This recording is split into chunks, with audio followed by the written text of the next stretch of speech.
lagi sama aku. Di video kali ini aku bakal membahas tentang listening atau mendengar. Nah, ada yang tahu nggak sih bahwa mendengar dengan mendengarkan itu berbeda? Mendengar itu merupakan tertangkapnya pembicaraan dari orang lain secara tidak disengaja.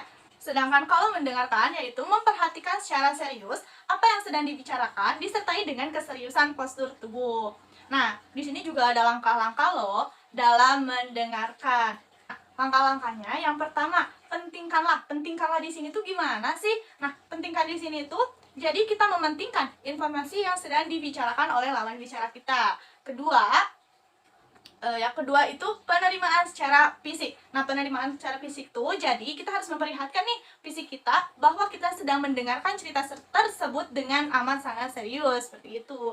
Yang ketiga, ada memilih dan menyusun materi. Sebelum kita berbicara atau sebelum kita mendengarkan, kita harus menyusun dulu nih dan memilih materi apa yang akan dibawakan saat lawan bicara kita sedang berbicara, seperti itu. Yang keempat, ada merespon. Merespon di sini bisa verbal ataupun non verbal. Kalau misalnya verbal kita bisa berkata seperti iya, oh gitu ya, bisa kayak gitu. Kalau misalnya non verbal kita bisa anggukan kepala, tepuk tangan, seperti itu. Yang kelima ada mengingat. Mengingat merupakan langkah terakhir dalam mendengar. Jadi kita harus mengingat nih informasi apa saja sih yang telah dia sampaikan kepada kita, karena suatu saat nanti mungkin informasi tersebut akan dibutuhkan. Ada juga nih cara mendengarkan efektif. Yang pertama, niat. Jadi kita harus niat dulu nih, kita harus niat, kita harus serius untuk mendengarkan cerita yang akan disampaikan lawan bicara kita. Yang kedua, luangkan waktu.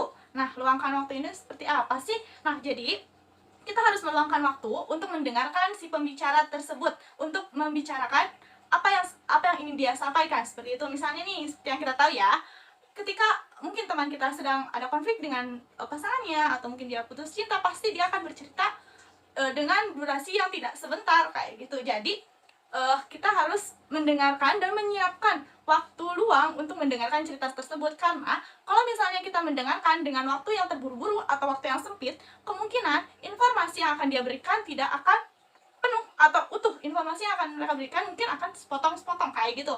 Terus si pembicara juga akan terburu-buru dalam berbicara. Yang ketiga, ada dengarkanlah secara utuh. Seperti yang sudah disinggung tadi, jadi kita harus mendengarkan pembicara tersebut dari awal sampai akhir.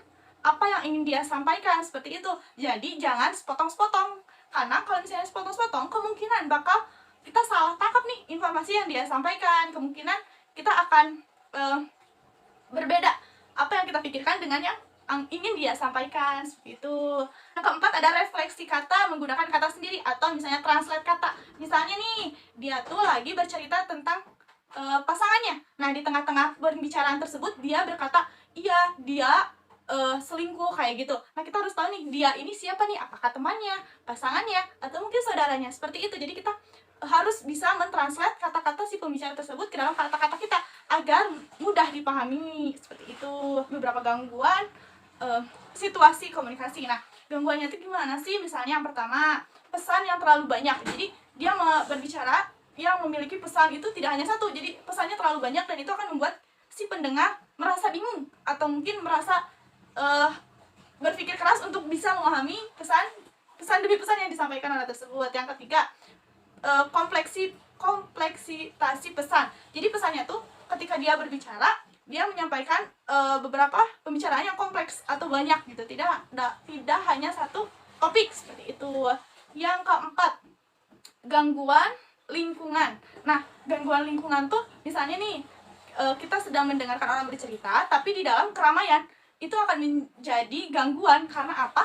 Ketika teman kita sedang berbicara di dalam keramaian, fokus kita akan terpecah, tidak akan fokus ke dalam cerita tersebut. Jadi disarankan untuk ketika kita sedang mendengarkan cerita seseorang, kita harus berada di situasi yang mungkin hening atau sepi gitu ya. Agar apa? Agar fokus kita tidak terbagi kepada hal-hal yang lain, seperti itu. Nah, di sini juga ada tujuan nih. Tujuan mendengarkan itu apa sih selain kepo? Nah, di sini tujuannya yang pertama, menambah informasi baru gitu.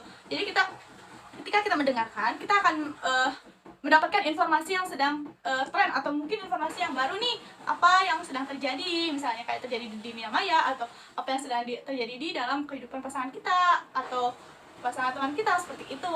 Nah, yang selanjutnya ada yaitu membantu, mendukung atau meredahkan masalah yang sedang dialami teman kita. Dengan dia bercerita dan kita mendengarkan dengan efektif atau dengan tulus, dia akan merasa lega atau dia akan merasa lebih tenang karena masalahnya sudah tersampaikan kepada kita dengan cara dia bercerita, seperti itu. Sekian dari saya. Assalamualaikum warahmatullahi wabarakatuh.